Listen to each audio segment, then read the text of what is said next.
ઉપારો.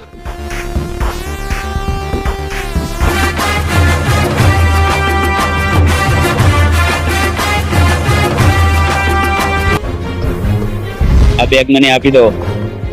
એ કોણ છે તું? કેમ અમારો રસ્તો રોકે છે? દેશપ્રેમી છું અને આ તમારા બે નંબરના ધંધા બંધ કરી દો. બંધ તો આજે નહીં થાય કે કાલે નહીં થાય. એ મારો આને.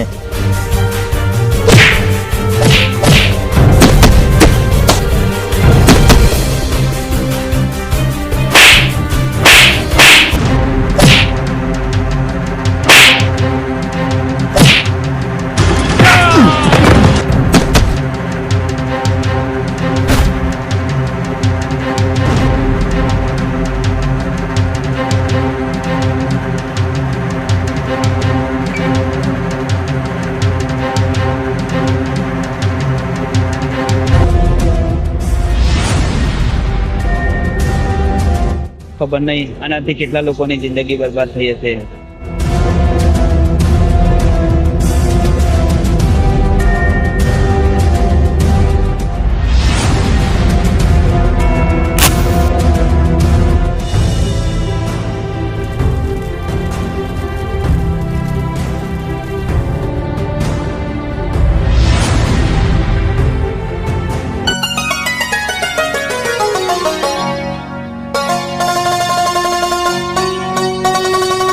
અરે વનરાજ, કેમ એકલો બેઠો છે? કોણ છો ભાઈ? હું તમને નથી ઓળખતો. અલ્યા, તારી બોલવાની આદત ક્યાં જશે? ઉભો રહે, તને એક મારવી પડશે.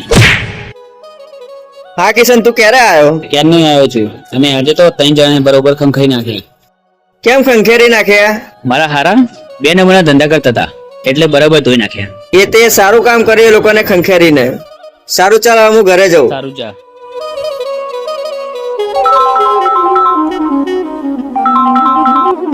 હેલો કિશન મકવાણા બોલો. હા બોલું છું. તમારું આર્મી ટ્રેનિંગમાં સિલેક્શન થઈ ગયું છે. સાચે જ સર?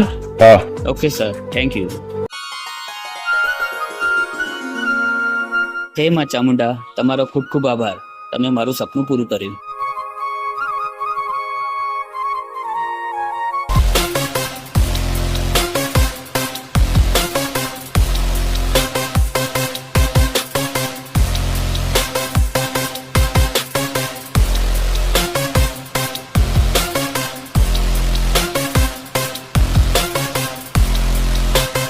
અરે કેમ તમારી આવી હાલત થઈ અને માલ ક્યાં છે? બોસ, અમે માલ લઈને આવતા હતા અને રસ્તામાં એક છોકરાએ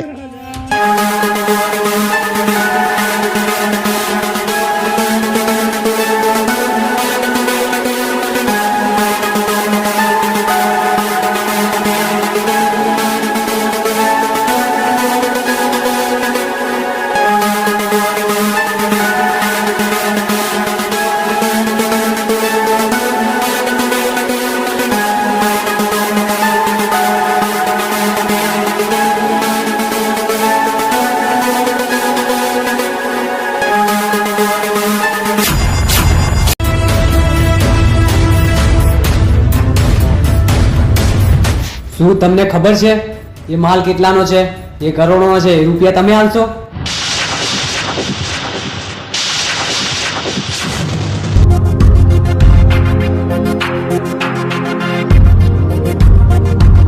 અરે આ વનરાજ દોડતો કેમ આવે છે? કિશન, મેં 4-5 ગુંડાઓની જંગલમાં વાત સાંભળી છે. શું ગુંડાઓ? શું વાત કરતા હતા? એ કહેતા હતા સારું, આ બેગમાં બોમ્બ છે અને કાલ આપણી ગામની સ્કૂલ છે ને એને મેદાનમાં તમારે દાટી દેવાનો છે. હા બોસ, આજ રાતે જ અમે જઈશું ગામમાં. હા, પણ ધ્યાનથી, કોઈને ખબર ના પડે. હા બોસ.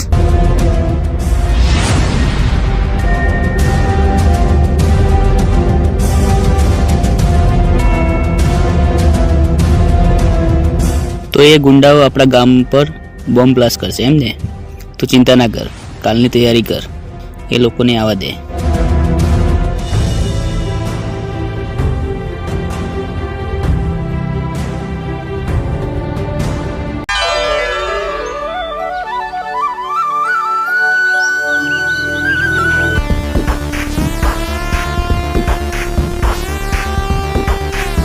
બોસ અમે કાલે રાતે સ્કૂલમાં બોમ્બ લગાવી દીધો છે. બહુ સરસ. હવે કરીએ બોમ્બ બ્લાસ્ટ. બોસ અત્યારે તો બધા ગામના લોકો સ્કૂલમાં આવી ગયા છે.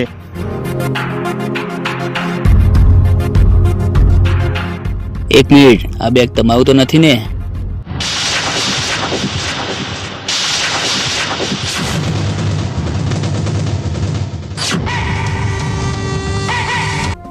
બોસ આ એ જ છોકરો છે કે જેણે આપણો કાલે માલ લઈ લીધો હતો. કોણ છે તું અને આ બેગ ક્યાંથી મળી તને? દેશપ્રેમી છું અને આ તમારા 2 નંબરના ધંધા બંધ કરાવવા આવ્યો છું. જોઈ શું રહ્યા છો તમે? મારો એને. દિલ દિયા